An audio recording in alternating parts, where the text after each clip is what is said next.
السلام علیکم. Good to have you at Urdu audio books. حاضر خدمت ہے نور بانو کا ناول میرے مہر ماں، ایپیسوڈ 6. زلیخا ریما کو نیند کی دوا دے کر اپنے کمرے میں آ گئی. رات کے 11 بج رہے تھے اور وہ کمرے میں تنہا تھی. تیز ہواؤں کا رخ حویلی کی جانب تھا. شاید کھڑکی کا پردہ تیز ہوا کے جھونکوں سے پھڑپھڑانے لگا. وہ یکدم گھبرائی. ہوا کی خاموش سرسراہٹ نے کمرے کا ماحول عجیب کر دیا تھا. زلیخا نے فوراً کھڑکی کے دونوں پٹ بند کر دیے اور پردہ برابر کر دیا. کمرے میں اس قدر خاموشی تھی کہ گھڑی کے کانٹوں کی آواز صاف سنائی دے رہی تھی. انہوں نے ماتھے پر آئے پسینے کو دائیں ہاتھ کی ہتھیلی سے رگڑا اور سیدھا باتھ روم میں گھس گئیں. نل کھول کر وہ کچھ لمحے پانی کو گھورتی رہیں، پھر ہاتھ کے پیالے میں پانی بھر کر چہرے پر مارنے لگیں.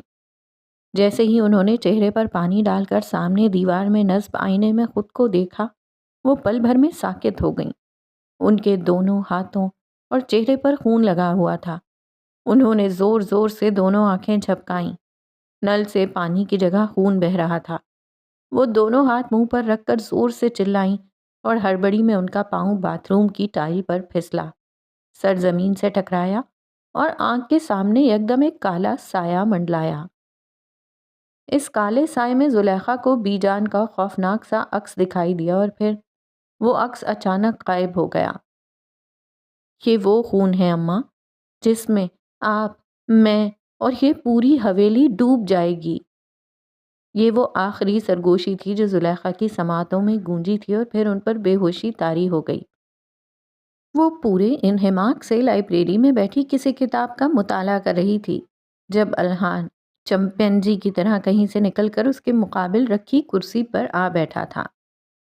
دلاویز پہلے ٹھٹکی پھر بیزاری سے اسے دیکھا. تمہیں کس بات کی جلدی ہے الحان؟ چراغ سے نکلے ہوئے جن کی طرح کہیں بھی کبھی بھی نمودار ہو جاتے ہو، اس نے صفحہ پلٹتے ہوئے کہا. اور تمہیں کیا درد ہے دلاویز؟ ہمیشہ ہٹلر کی طرح سڑی ہوئی کیوں رہتی ہو؟ کبھی ہنس لیا کرو، مسکرا لیا کرو.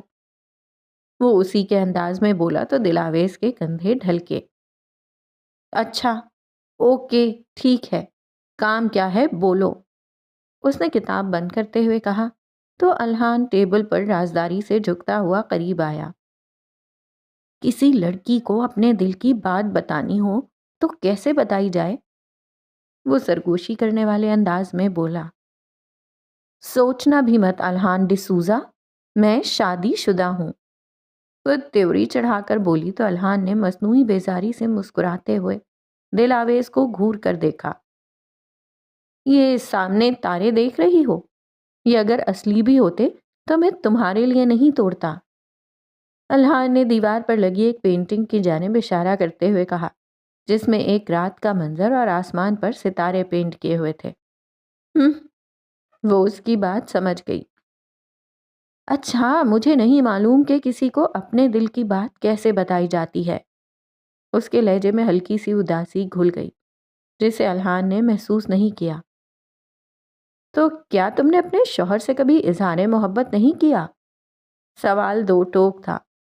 دلاویز کو سمجھ نہیں آیا وہ اس سوال کے جواب میں کیا کہے تو اس نے بات بدلتے ہوئے پوچھا. تم یہ سب چھوڑو، پہلے یہ بتاؤ کہ کس کی قسمت خراب کرنے کا ارادہ ہے تمہارا؟ وہ جو کل تمہیں پک کرنے آئی تھی نا، بس اسی کے نصیب کھولنے کا سوچ رہا ہوں. وہ شانے اچکاتے ہوئے بولا. کیا تم جولیانا کی بات کر رہے ہو؟ وہ پرجوش ہوئی. اوہ، تو اس محترمہ کا نام جولیانا ہے. نائس. وہ مسکرایا. ویسے کیا مجھے تمہاری فرینڈ کا نمبر مل سکتا ہے؟ وہ کھسیاتے ہوئے بولا.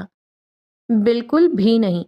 بڑے 30 مار خان بنتے ہو نا، تو یہ کام بھی خود ہی سر انجام دو تو مانے.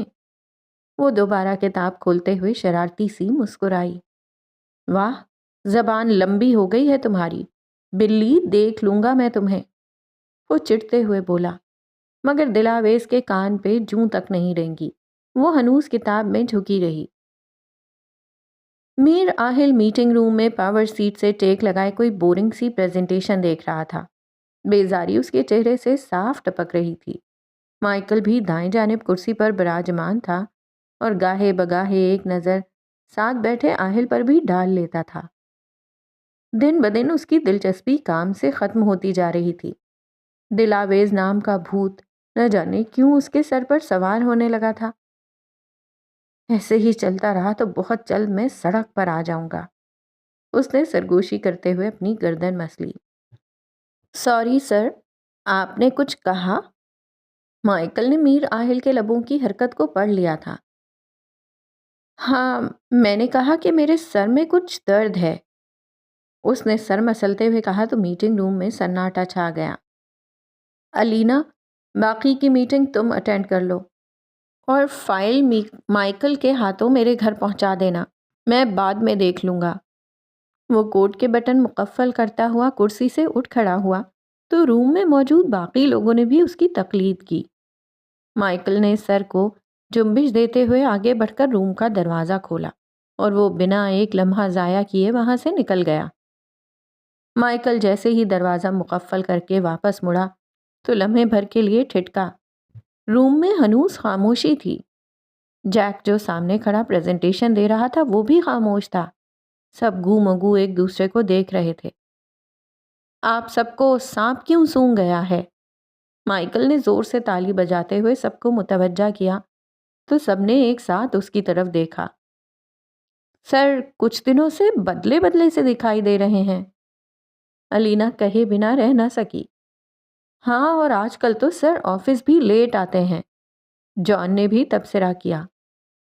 ہاں، اور آج کل تو سر بنا بات کے امپلائیز کو فائر بھی کر رہے ہیں۔ مائیکل نے دونوں ہاتھ سینے پر باندھتے ہوئے تنبیہی انداز میں کہا تو سب فوراً سیدھے ہو گئے۔ مائیکل نے مسکرا کر ایک نظر کمرے میں موجود سب لوگوں پر ڈالی اور پھر کرسی کھینچ کر بیٹھ گیا۔ ایک نمبر کا چمچہ ہے یہ میر سر کا، جینی نے آہستگی سے الینا کے کان میں سرگوشی کی، جس کی بھنک مائیکل کی سماعتوں تک پہنچے بنا نہ رہ سکی۔ ہاں، اور یہ چمچہ چھری بننے میں ہرگز دیر نہیں لگا تھا، وہ ذومانہ انداز میں لاپرواہی سے شانے اچکاتے ہوئے بولا۔ بات سنو بلی، تم نے پروفیسر جبران کی پریزنٹیشن پر کام کرنا شروع کر دیا؟ وہ ایک بار پھر کسی جن کی طرح پیچھے سے نمودار ہوا تھا اور دل آویز کا ایپل جوس اس کے کپڑوں پر گرتے گرتے بچا تھا۔ نہیں، اس نے برہمی سے منہ بناتے ہوئے جواب دیا۔ کیوں؟ کس چیز کا انتظار ہے آپ کو محترمہ؟ اس نے دلاویز کا ایپل جوس چھینتے ہوئے کہا اور ایک سانس میں ہڑپ کر لیا۔ الحان، تمہیں شرم آتی ہے؟ وہ چڑ گئی۔ ہیں؟ شرم؟ یہ کس رنگ کی ہوتی ہے؟ وہ ڈھٹائی سے ہنستے ہوئے کہنے لگا تو دلاویز نے اپنا سر پکڑ لیا۔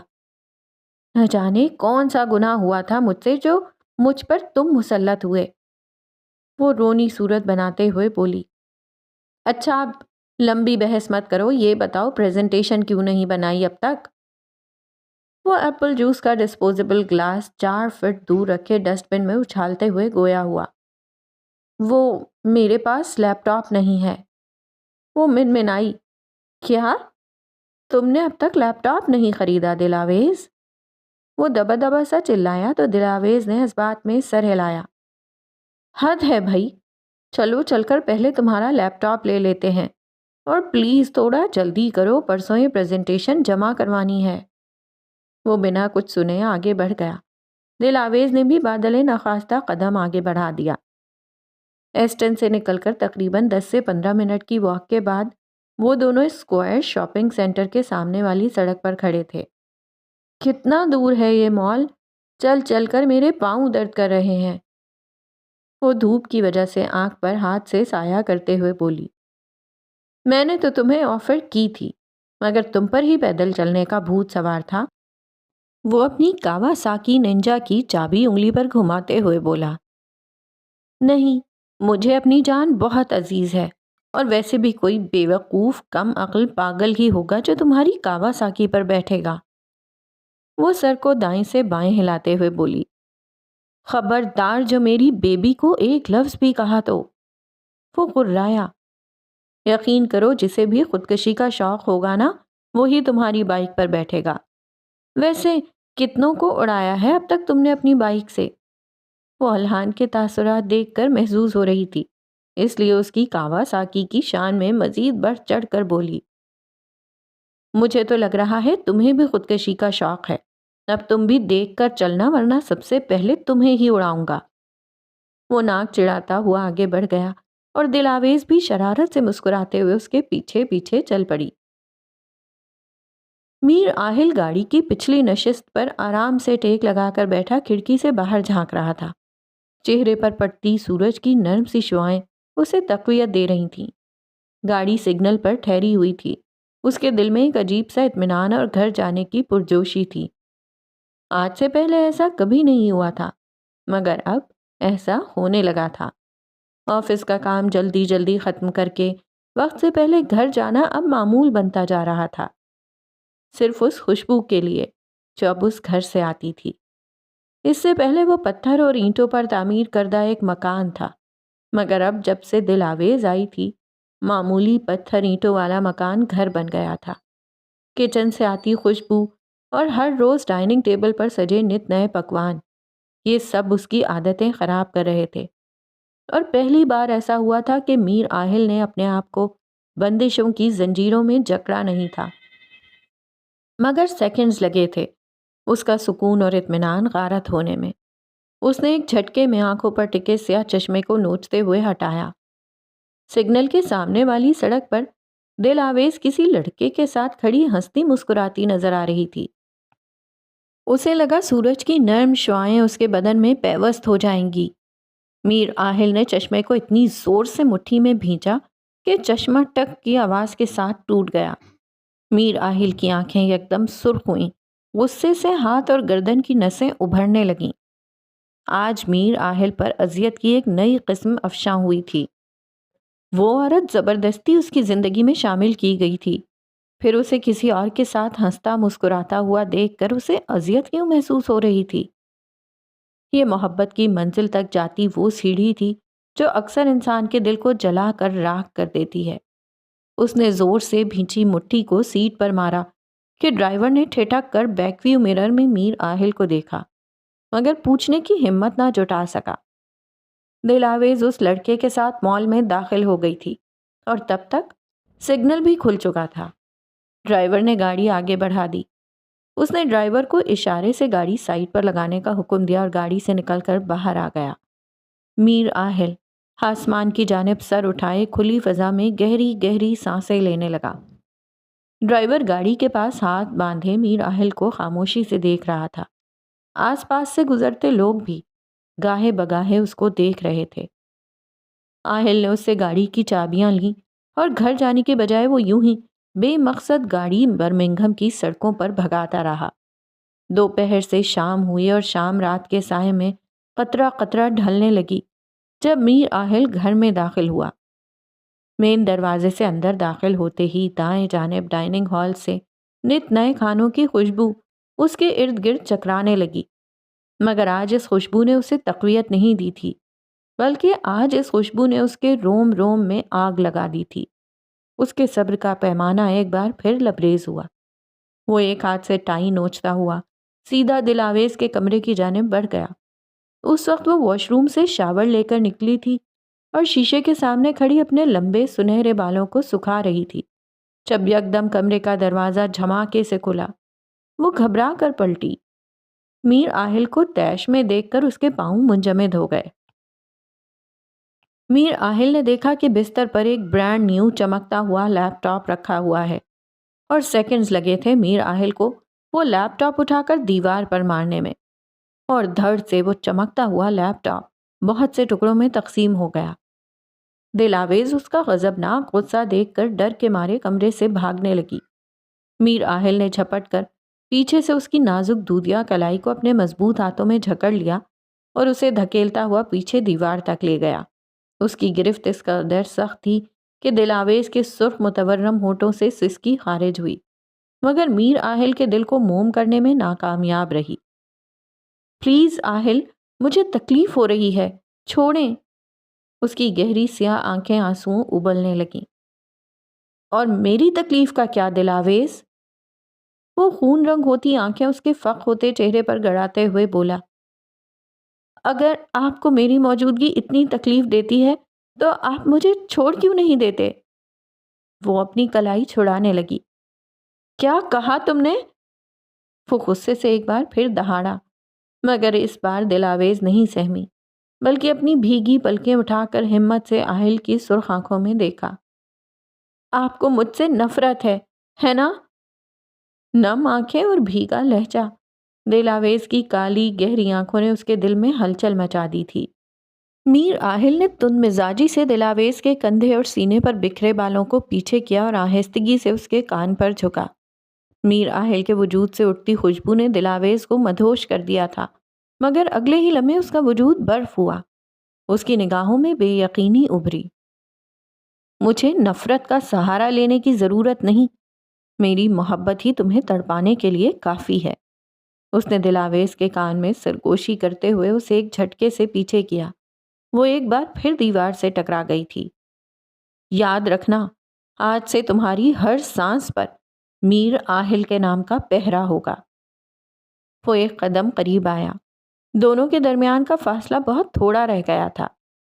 یہ رشتہ چاہے جن حالات میں بھی جڑا ہو، لیکن اگر مجھ سے بے وفائی کی تو تمہاری جان قبض کر لوں گا۔ وہ درستی سے بول کر کمرے سے نکل گیا اور دلاویز کو لگا کسی نے اسے کیچڑ میں دھکا دے دیا ہے۔ وہ وہیں دیوار کے ساتھ بیٹھتی چلی گئی۔ آنسو لڑیوں کی مانند اس کے گلابی گال پر بہنے لگے۔ اس نے کرچی ہوئے لیپ ٹاپ کے ٹکڑوں کو ملال سے دیکھا اور وہ لمحوں میں میر آہل کے اس رویے کو سمجھ گئی۔ اس شخص کے ساتھ بتایا ہوا ہر لمحہ خراج مانگتا تھا۔ میر آہل بہت عجیب تھا، کبھی چاند کی طرح ٹھنڈک دیتا تو اگلے ہی لمحے سورج کی طرح جھلسا دیتا۔ وہ چاند اور سورج کا امتزاج تھا، نہ سمجھ میں آنے والی ایک داستان۔ اگلے روز وہ بنا ناشتہ کیے ہی آفس کے لیے روانہ ہو گیا تھا۔ سینے میں جان کی جگہ پچھتاوے نے لے لی تھی۔ دلاویز کے کردار کی گواہی وہ آنکھ بند کر کے دے سکتا تھا۔ ہر گزرتے لمحے کے ساتھ اس کا ملال بڑھ رہا تھا۔ آنکھوں کی پتلیوں پر اس کی کالی گہری سیاہ آنکھیں اور ان میں تیرتی نمی بار بار دکھائی دے رہی تھی۔ آپ کو مجھ سے نفرت ہے نا؟ یہ سوال اس کے دل پر بار بار تیر کی طرح لگ رہا تھا۔ اسے ایسا کیوں محسوس ہوا کہ مجھے اس سے نفرت ہے؟ اس نے آنکھیں موند کر سر پاور سیٹ پر گرا لیا۔ ظاہر سی بات ہے، اس نے تمہارے روکھے پھیکے رویے سے یہ نتیجہ اخذ کیا ہے۔ اندر کہیں سے آواز آئی تو وہ سیدھا ہو کر بیٹھ گیا اور اپنے اطراف میں دیکھنے لگا۔ خود کو تھکانے کی ضرورت نہیں ہے آہل، اپنے دل کی سنو، سارے جواب مل جائیں گے۔ ایک بار پھر اس کی سماعتوں میں وہ آواز گونجی۔ اس نے ٹھٹک کر اپنے دل پر ہاتھ رکھا۔ اس کا دل اس لمحے تیزی سے دھڑک رہا تھا۔ ماتھے پر پسینے کی ننھی منھی بوندیں تھیں، حالانکہ اے سی فل اسپیڈ پر چل رہا تھا۔ مجھے سائیکالوجسٹ کی ضرورت ہے شاید۔ اس نے پیشانی مسلتے ہوئے ریسیور اٹھایا اور 2 منٹ بعد مائیکل کمرے میں داخل ہوا۔ سر، آپ نے مجھے یاد کیا؟ وہ مسکراتے ہوئے بولا۔ ہاں بیٹھو مائیکل۔ وہ ٹیبل پر آگے جھکا۔ مائیکل میر آہل کا یہ انداز پہچانتا تھا۔ وہ سمجھ گیا تھا کہ آہل تھوڑا ڈسٹرب ہے اور اس وقت اسے ایک دوست کی ضرورت ہے۔ کچھ لمحے یوں ہی سرک گئے اور میر آہل گو مگو ٹیبل پر رکھی چیزیں گھورتا رہا۔ سر، اٹس اوکے، جو بھی ہے دل میں نکال دیں۔ اس کے دوستانہ انداز نے آہل کو حوصلہ دیا۔ آئی تھنک مائک میں کچھ عجیب برتاؤ کر رہا ہوں کچھ دنوں سے۔ وہ گردن مسلتے ہوئے بولا۔ یس سر، ہمیں بھی ایسا ہی لگتا ہے۔ وہ سرت سے بول گیا، پھر زبان دانتوں تلے دباتے ہوئے آہل کو دیکھا جو پہلے ہی اسے مستفسرانہ نظروں سے گھور رہا تھا۔ وہ میرے کہنے کا مطلب ہے کہ آپ کو ایسا لگتا ہے تو ایسا ہی ہوگا۔ اس نے فوراً تصحیح کی۔ اس کا مطلب میرے ساتھ ساتھ پورا آفس یہی سوچتا ہے کہ میر آہل کا دماغی سنتولن بگڑ گیا ہے۔ وہ تھکے ہوئے انداز میں پیچھے ہوا۔ سر، اس طرح تو ہوتا ہے اس طرح کے معاملات میں۔ وہ سر گھجاتے ہوئے منمنایا تو آہل نے آئی برو اچکاتے ہوئے اسے دیکھا۔ کس طرح کے معاملات مائک؟ ذرا کھل کر بیان کرو گے؟ مائک نے خجالت سے سر جھکا دیا۔ اپنے دل کی سنیں سر۔ وہ جھکی گردن کے ساتھ مسکرا کر بولا۔ وہ چونکا اور کرسی دھکیل کر پاور سیٹ کے پیچھے جا کر دونوں ہاتھ جیب میں ڈال کر کھڑا ہو گیا۔ اس کی پشت مائیکل کی جانب تھی۔ جس حقیقت سے آپ کو آپ کا دل باور کرائے گا شاید سائیکالوجسٹ نہ کروا پائے۔ وہ اس کی پشت گھورتا رہا اور میر آہل شیشے سے باہر نظر آتے برمنگھم کو۔ آپ انسان ہیں، روبوٹ نہیں۔ آپ کا حق ہے خوشیوں پر۔ یہ باتیں کہتے ہوئے اس کا دل نہ جانے کیوں ہمک رہا تھا۔ میر آہل کو یکدم اپنے کندھے ہلکے محسوس ہوئے۔ اس کی آنکھیں تر ہوئیں۔ اس نے پلٹے بغیر ہی ذرا سی گردن ترچھی کر کے مائیکل کو دیکھنے کی کوشش کی۔ مائیکل بہت اداس دکھائی دے رہا تھا۔ میر آہل کے چہرے پر نرم سی مسکراہٹ بکھر گئی۔ بظاہر وہ اس کا پی اے تھا، مگر یہ بات محض وہ دونوں جانتے تھے کہ وہ آپس میں کس طرح کا بانڈ شیئر کرتے ہیں۔ میر آہل کو آج بھی یاد ہے جب وہ کئی سال پہلے انگلینڈ آیا تھا۔ مائیکل وہ پہلا شخص تھا جس کے کندھے پر سر رکھ کر ایک رات آہل نے پہلی بار اپنی سرگزشت سنائی تھی۔ اپنے کیریئر کی ابتدائی سالوں میں اسے ڈپریشن کے شدید دورے پڑتے تھے، اور اس وقت مائیکل ہی وہ واحد شخص تھا جس نے ایک وفادار دوست کی طرح اسے سنبھالا تھا۔ اور آج بھی جب وہ اسٹریس یا انزائٹی کا شکار ہوتا تھا، مائیکل ایک اچھے دوست کی طرح ہمیشہ اس کی مدد کے لیے موجود ہوتا تھا۔ زندگی میں کچھ دوست اینٹی ڈپریسنٹ کی طرح ہوتے ہیں۔ ان کے ساتھ زندگی کی تلخیوں کو جھیلنا آسان ہو جاتا ہے۔ Thank you mic. مائیکل نے جب سر اٹھایا تو وہ اس کے سر پر کھڑا تھا اور اس کا کندھا تھپک کر شکریہ ادا کر رہا تھا۔ مینشن ناٹ سر۔ وہ اب اپنی کرسی سے کھڑا ہوا ہوتے ہوئے بولا اور دروازے کی طرف بڑھ گیا۔ میر آہل اپنی جگہ کھڑا جیب میں ہاتھ ڈالے مائیکل کی پشت کو دیکھ رہا تھا۔ بٹ سر، لڑکیوں کو لال گلاب واقعی بہت پسند ہوتے ہیں۔ وہ جاتے جاتے دوبارہ مڑا۔ میرے خیال سے سر آپ کو بھی۔ میر آہل نے اسے درمیان میں ٹوکا۔ 1 گھنٹے میں فائل میری ٹیبل پر موجود ہونی چاہیے مائیکل، ورنہ… وہ رکا۔ Okay sir, got it. وہ فوراً دروازہ مقفل کر کے بھاگا کہ اس سے پہلے میر آہل اسے لال گلابوں کا باغیچہ ہی اگانے کی سزا نہ دے دے۔ مائیکل کے انداز پر میر آہل کو بے اختیار ہنسی آئی۔ وہ پیشانی کھرچتا ہوا گھوم کر اپنی پاور سیٹ پر آ کر براجمان ہو گیا۔ اب وہ پہلے سے کافی بہتر محسوس کر رہا تھا۔ زلیخا کے ٹھیک ہونے کی کوئی امید ڈاکٹر صاحب؟ میر خلیل نے کمرے کا دروازہ مقفل کرتے ہوئے ڈاکٹر صاحب سے استفسار کیا۔ وہ پچھلے 15 دن سے بستر پر کسی بے جان لاش کی طرح پڑی تھیں۔ وہ سب کچھ سن اور سمجھ تو سکتی تھیں مگر کچھ بول نہیں سکتی تھیں اور نہ خود سے ہل جل سکتی تھیں۔ دیکھیں میر سردار، میں آپ سے کھل کر بات کروں گا۔ سر پر چوٹ بہت گہری ہے اور انٹرنل بلیڈنگ کی وجہ سے ان کا کیس کافی بگڑ گیا ہے، اور ایسی کنڈیشن میں ان کی سرجری کرنا ان کی جان کے لیے خطرہ ہو سکتا ہے۔ وہ صحن عبور کر کے بیرونی دروازے تک آ چکے تھے۔ فی الحال ہمیں ان کو دوائیوں سے ہی ٹریٹ کرنا پڑے گا۔ آپ بے فکر ہو جائیں، مجھ سے جتنا ہو سکے گا میں کروں گا۔ وہ میر خلیل سے مصافحہ کرتے ہوئے بولے۔ آپ کا بہت شکریہ ڈاکٹر صاحب۔ میر خلیل نے سر کو خم دیتے ہوئے انہیں گاڑی میں بٹھا کر روانہ کیا اور کچھ دیر پرسوچ نظروں سے ان کی گاڑی کو دور تک جاتا دیکھتے رہے۔ وہ جیسے ہی واپس اندر کو پلٹے تو صحن کی ملحقہ زینے پر ریما کو گمسم سا کھڑا پایا۔ وہ فوراً اس کی طرف لپکے۔ بکھرے بال، اجڑا ہوا حلیہ اور بے جان آنکھیں۔ اپنی بیٹی کو ایسے حال میں دیکھ کر میر خلیل کا دل ہمک کر رہ گیا۔ کیا حال بنا رکھا ہے میری گڑیا نے اپنا؟ انہوں نے اسے شانوں سے پکڑ کر سینے سے لگایا۔ نہ جانے کس کی نظر لگ گئی ہے میرے گھرانے کو۔ وہ دکھی تھے مگر وہ بنا کسی تاثر کے ان کے سینے سے لگی سنتی رہی۔ ہمارے ساتھ برا ہمارے اعمال کی وجہ سے ہی ہوتا ہے بابا جان۔ اب وقت آ گیا ہے کہ ہم اپنی غلطیوں کا بوجھ خود اٹھائیں، نہ کہ کسی دوسرے پر ڈالیں۔ میر خلیل نے اسے خود سے جدا کرتے ہوئے اس کی آنکھوں میں دیکھا۔ وہاں ویرانی سی ویرانی تھی۔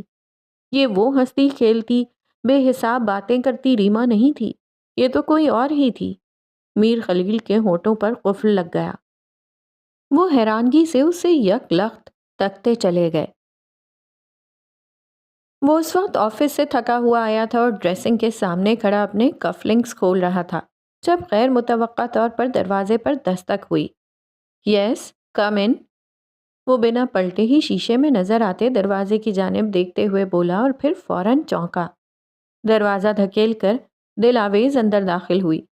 اس نے سیاہ رنگ کی قمیض اور ٹراؤزر زیب تن کیا ہوا تھا، لمبے بالوں کو ڈھیلے جوڑے کی شکل دے رکھی تھی اور شفون کا دوپٹہ گلے میں ڈال رکھا تھا جو بلیک کافی کا کپ ٹیبل پر رکھتے ہوئے ایک طرف سے پھسل کر نیچے آ گیا تھا۔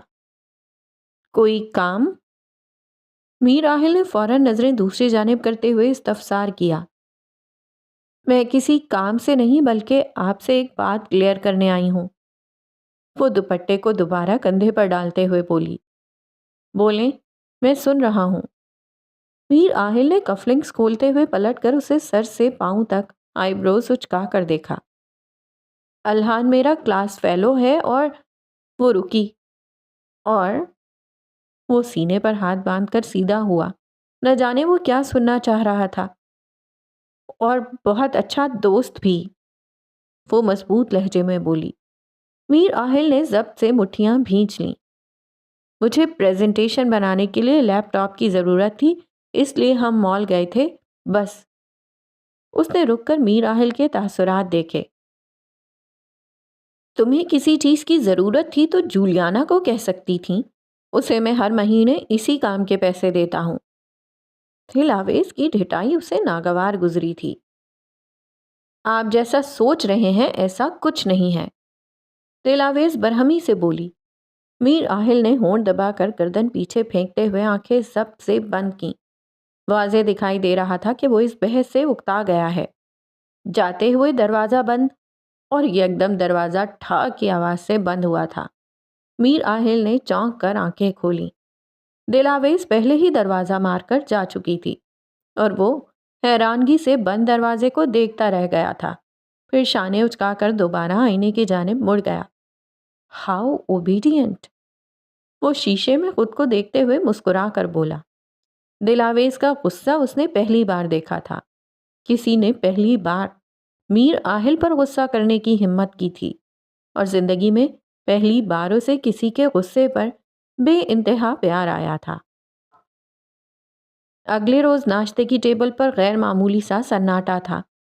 میر آہل گاہے بگاہے دل آویز کے سپاٹ سے چہرے پر نظر ڈال لیتا جو چپ چاپ ناشتہ کرنے میں مصروف تھی۔ آپ کی پڑھائی کیسی جا رہی ہے؟ اس نے خود ہی بات کا آغاز کر دیا، ورنہ دل آویز تو ویسے بھی اس سے کسی مقصد کے تحت بھی بات نہیں کیا کرتی تھی۔ بہت اچھی، بس پروفیسر جبران نے پریزنٹیشن وقت پر مکمل نہ کرنے پر سب کے سامنے تمغائے ذلت سے نوازا۔ رکھائی سے طنز کے تیر برسائے گئے۔ میر آہل نے شدید حیرت سے دل آویز کی جانب دیکھا، یوں جیسے اسے سننے میں غلطی ہوئی ہو۔ وہ یک لخت اسے کچھ سیکنڈز دیکھتا رہا۔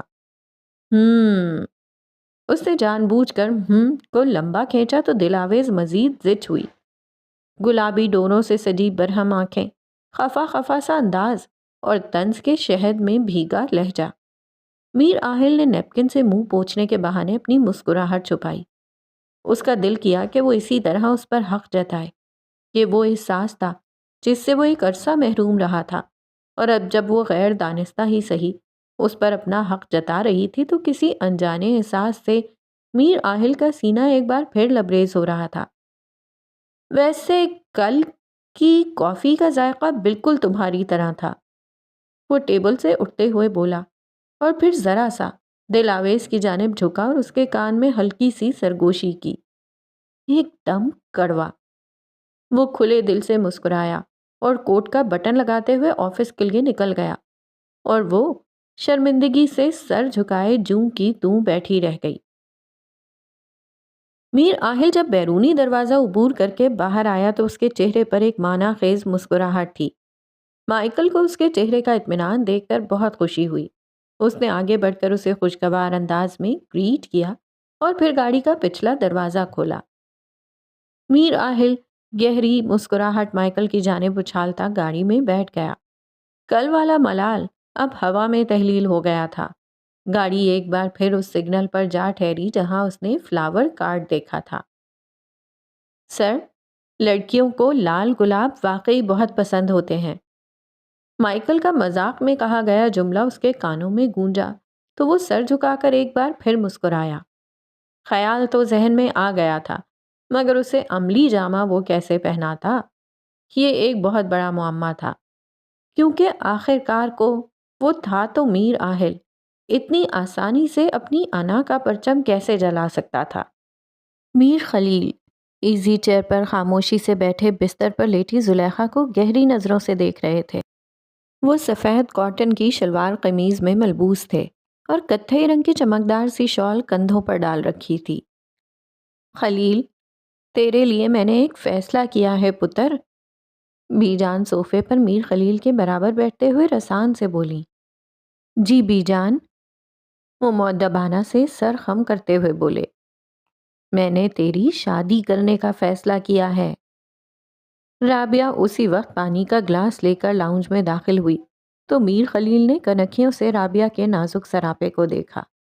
رابعہ کو دیکھتے ہی ان کی آنکھیں جل ترنگ سی ہو گئیں، مگر اگلے ہی پل انہیں لگا کسی نے ان کے کان میں گرم سیسا پگھلا کر ڈال دیا ہے۔ میں نے تیری اور زلیخا کی شادی کا فیصلہ کیا ہے، وہ میر خلیل کے سر پر پیار کرتے ہوئے بولی۔ بی جان، مگر زلیخا آپا تو فیصل بھائی کے ساتھ منسوب ہیں، اور ان کو سمجھ نہیں آیا کہ وہ کیا کہیں۔ معلوم ہے پتر، مگر فیصل ہماری رابعہ کو پسند کرتا ہے اور مجھے بھی رابعہ بھلی لگتی ہے۔ وہ مسکرا کر رابعہ کی جانب دیکھتے ہوئے بولی تو وہ شرما کر لاؤنج سے باہر چلی گئی۔ مجھے امید ہے پتر، تو اپنی بی جان کی زبان کا مان رکھے گا۔ وہ انہیں آس سے دیکھنے لگیں۔ میر خلیل نے بے بسی سے آنکھوں میں ٹوٹے سپنوں کی کرچیاں سمیٹتے ہوئے نظریں جھکا دیں۔ ارمانوں کے بکھرنے کی جلن نے ان کی آنکھوں کو دھندلا سا کر دیا، پر میر خلیل کے لبوں سے شکایت کا ایک لفظ نہیں پھسلا۔ انہوں نے بنا ہاں کہے ہی بی جان کے آگے سرے تسلیم خم کر دیا۔ کسی دوسرے شخص کی محبت میں مبتلا دو لوگوں نے ایک ساتھ زندگی گزاری تھی، اور یہ ظلم کی انتہا تھی۔ میر خلیل نے زور سے آنکھ بند کی تو آنکھ کے کنارے سے آنسوؤں کی ایک لڑی بہہ نکلی۔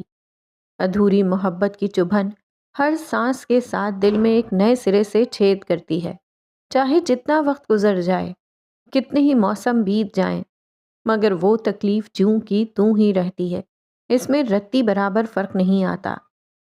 23 برس گزر جانے کے بعد بھی میر خلیل کو لگتا تھا کہ یہ تکلیف نئی نئی سی ہے۔ زلیخا کو شادی کے بعد یہ اندازہ ہو گیا تھا کہ میر خلیل بھی اپنے دل میں کہیں نہ کہیں رابعہ کے لیے نرم گوشہ رکھتے ہیں۔ ان کی زندگی میں دو مرد تھے، ایک وہ جس سے زلیخا کو محبت ہوئی تھی، اور دوسرا وہ جو زبردستی ان کی زندگی میں شامل کیا گیا تھا، اور افسوس کہ دونوں کے دل میں ایک ہی عورت تھی، اور وہ عورت زلیخا نہیں تھی۔ اور یہ مات وہ مات تھی جس نے زلیخا کا سینہ بری طرح چھلنی کر دیا تھا۔ وہ لاکھ کوششوں کے بعد بھی زلیخا کو وہ مقام اور جگہ نہ دے سکے جہاں رابعہ راج کرتی تھی۔ اس کے لمبے خوبصورت بال، کالی گہری آنکھیں، چمکدار گوری رنگت اور اونچا لمبا قد، وہ خوبصورتی کی ایک اعلیٰ مثال تھی، اور یہی وجہ تھی کہ وہ دل آویز سے ریما سے بھی بڑھ کر محبت کرتے تھے۔ دل آویز ہو بہو اپنی ماں رابعہ جیسی تھی، وہی بال، وہی آنکھیں، وہی خوبصورت نین نقش۔ دل آویز کی طرف ان کا جھکاؤ بھی زلیخا سے ڈھکا چھپا نہیں تھا، اسی لیے وہ دل آویز کو بھی کبھی دل سے قبول نہیں کر سکی تھی۔ آج یونیورسٹی سے واپسی پر دل آویز گھر جانے کے بجائے گھر سے کچھ فاصلے پر واقع ایک کافی شاپ کی طرف آ گئی تھی۔ اس وقت وہ اور جولیانا کافی شاپ کے پرسکون گوشے میں ایک ٹیبل پر آمنے سامنے بیٹھی تھیں۔ خیریت میم، آپ کافی ڈسٹرب دکھائی دے رہی ہیں، جولیانا نے اس کا ستا ہوا چہرہ دیکھ کر سوال کیا۔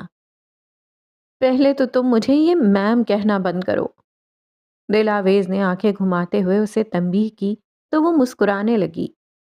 دلاویز کو جولیانا کا خود کو میم کہہ کر پکارنا بالکل بھی پسند نہیں تھا۔ اوکے دلاویز، آپ اداس کیوں ہیں؟ بتانا پسند کریں گی؟ کیا پتا میں آپ کی مدد کر سکوں؟ وہ ٹیبل پر باہیں پھیلاتے ہوئے بولی۔ کیا تمہارے سر شروع سے ہی ایسے تھے؟ وہ غمزدہ سی کافی شاپ کے شیشے سے باہر جھانکتے ہوئے بولی۔ کیسے؟ جولیانا نے مزید کوریدا۔ ایسے ہی، خڑوس، سڑیل اور عجیب، وہ سرعت سے بول گئی۔ اس کی بات پر جولیانا نے بلند بانگ قہقہا لگایا تو دلاویز نے بے بسی سے جولیانا کو دیکھا۔ آپ کو میر سر خڑوس، سڑیل اور عجیب کیوں لگتے ہیں؟ اس نے مرزقہ خیز انداز میں استفسار کیا تو جواباً دلاویز اس کا منہ دیکھ کر رہ گئی۔ میری نالج کے حساب سے تو میر سر بہت حساس، محبت کرنے والے اور اپنے ارد گرد موجود سبھی لوگوں کا خیال کرنے والے شخص ہیں۔ جولیانا کے انکشاف نے دلاویز کے سر پر جیسے بم پھوڑا۔ ہیں؟ کیا تم یہ باتیں میر راہل کے بارے میں کہہ رہی ہو؟ اسے اپنی سماعتوں پر یقین نہیں آیا۔ اپنی آنکھوں سے گلے شکوے کی پٹی ہٹا کر کبھی ان کو دیکھنے کی کوشش کریں گی تو آپ کو اندازہ ہوگا کہ وہ آپ کے آرام اور خوشی کے لیے بھی کتنی ایفرٹس کرتے ہیں۔ وہ مسکرائی۔ دلاویز کے ہونٹوں پر مارے شرمندگی کے قفل لگ گیا۔ ویٹر ٹیبل پر ایک ہاٹ چاکلیٹ اور کیپچینو کا کپ رکھ کر جا چکا تھا۔ میں ایک لوور مڈل کلاس فیملی سے تعلق رکھتی ہوں۔ میرے بابا میر سر کی کمپنی میں ایک معمولی سے کلرک کی جاب کرتے تھے۔ وہ رکی۔ کپ سے اٹھتی بھاپ کے پیچھے اس کا نظر آتا چہرہ آہستہ آہستہ دھندلا رہا تھا۔ انہیں کینسر ڈائگنوز ہو گیا تھا۔ لمحے بھر کی خاموشی۔ میر سر نے آخری وقت تک ان کی بہت خدمت کی۔ ان کے علاج کے خرچے سے لے کر میری ایجوکیشن تک کے تمام اخراجات انہوں نے خود اٹھائے۔ دلاویز نے جولیانا کے ہاتھ پر اپنا ہاتھ رکھ کر آہستگی سے دبایا تو وہ نم ہوتی آنکھوں سے ہلکا سا مسکرائی۔ میر سر آج بھی ہمارے گھر کے تمام اخراجات اٹھا رہے ہیں۔ میرے چھوٹے بہن بھائیوں کی ایجوکیشن فی بھی وہی پے کرتے ہیں۔ ہوا میں یکدم یاسیت سی گھل گئی تھی۔ میر سر خڑوس نہیں ہے دلاویز، بس آپ کو انہیں دیکھنے کا زاویہ بدلنا ہوگا اور یہ سمجھنا ہوگا کہ وہ کیوں اس طرح سے پیش آ رہے ہیں۔ اس کے معمولی سے مشورے نے اس کی سوچ کا صفحہ ہی پلٹ دیا تھا۔ تھینک یو جولیانا، تم بہت اچھی ہو۔ وہ گرم جوشی سے اس کا ہاتھ اپنے ہاتھ میں لیتے ہوئے بولی اور پھر یکدم دل پر ہاتھ رکھتے ہوئے چیخی۔ الحان چھپکلی کی طرح شیشے کی دیوار سے منہ لگائے اسے باہر سے گھور رہا تھا اور اندر سے دیکھو تو وہ واقعی 5 فٹ 7 انچ کی زہریلی چھپکلی ہی لگ رہا تھا۔ دلاویز نے اسے منہ ہی منہ میں نت نئے القابات سے نوازا۔ یہ کون ہے دلاویز؟ جولیانا اپنے بلند ہوتے قہقہے کو روکتے ہوئے بولی۔ جی، اس ناچیز کو الحان ڈسوزا کہتے ہیں۔ اتنے میں الحان کافی شاپ کے اندر آ چکا تھا اور اب جولیانا کے ہاتھ کی پشت چومتے ہوئے اپنا تعارف کروا رہا تھا۔ تم یہاں بھی شروع ہو گئے؟ دلاویز نے افسوس سے سر ہلاتے ہوئے ہاٹ چاکلیٹ کا ایک گھونٹ بھرا۔ تاریخ گواہ ہے کہ جہاں بھی خوبصورت لڑکیاں موجود ہوتی ہیں، الحان جیسا خوبصورت اور ڈیشنگ شخص وہاں خود بخود پہنچ جاتا ہے۔ وہ ایک کرسی کھینچ کر بیٹھ گیا۔ بڑی خوش فہمیاں ہیں لوگوں کو۔ دلاویز نے لقمہ دیا۔ ہاں وہ الگ بات ہے، یہاں صرف ایک ہی خوبصورت لڑکی ہے۔ اس نے جولیانا کی آنکھوں میں دیکھتے ہوئے اپنے دانتوں کی نمائش کی۔ جولیانا کو الحان بہت کیوٹ لگا تھا۔ وہ تمام تر توجہ اسی پر مرکوز کیے ہوئے تھی۔ یہ ہاٹ چاکلیٹ دیکھ رہے ہو نا؟ یہ میں تمہارے سر پر انڈیل دوں گی اگر کوئی بھی فضول بات کی۔ ہر جگہ جن کی طرح حاضر ہو جاتے ہو۔ وہ چڑ گئی۔ میں تمہارے سڑے ہوئے سوال کا جواب ضرور دینا پسند کرتا اگر میرے سامنے اتنی پیاری لڑکی نہ بیٹھی ہوتی۔ الحان کی بات پر جولیانا نے بلش کیا، جس پر دلاویز نے اسے گھور کر دیکھا۔ اچھا پلیز آپ دونوں لڑیں مت۔ جولیانا نے ہاتھ بلند کر کے دونوں کو ٹوکا، پھر اپنا رخ الحان کی جانب کر لیا۔ آپ کون ہیں اور اس طرح دندناتے ہوئے ہماری ٹیبل پر کیوں بیٹھ گئے ہیں؟ وہ دل آویز کا دل رکھنے کے لیے مصنوعی سنجیدگی کے ساتھ بولی۔ میں آپ کی دوست، دل آویز کا کلاس فیلو اور بہت ہی اچھا بلکہ چہیتا دوست ہوں۔ وہ دل آویز کے ہاتھ سے ہاٹ چاکلیٹ کا مگ لیتے ہوئے بولا۔ حد ہوتی ہے، غریب کبھی کچھ اپنے پیسوں سے بھی لے لیا کرو۔ اور پہلی بات تو ٹھیک ہے، مگر یہ جو اس نے دوسری بات کہی ہے نا، سراسر جھوٹ ہے۔ وہ ناک پھلاتے ہوئے بولی تو جولیانا کھلکھلا کر ہنس دی۔ اف، آپ دونوں کتنا لڑتے ہیں۔ اس نے اپنا سر پکڑ لیا۔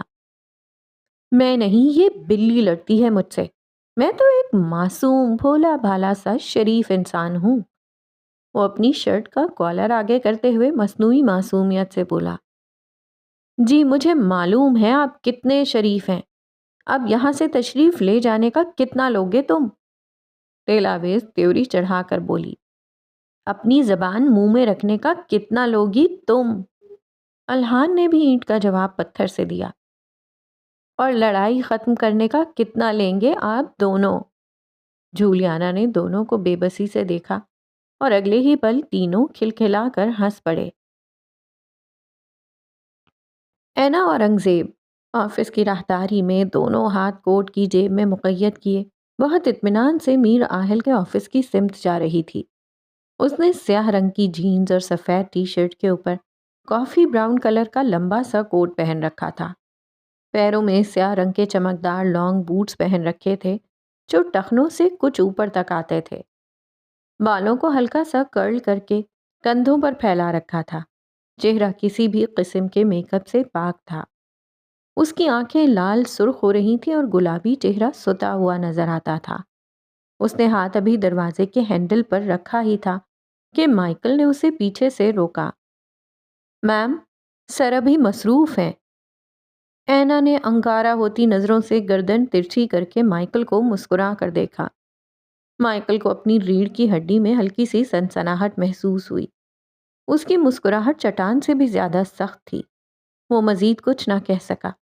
اینا اورنگزیب دروازہ دھکیلتے ہوئے آفس میں داخل ہو گئی تو مائیکل بھی اس کے پیچھے پیچھے آفس کے اندر آ گیا۔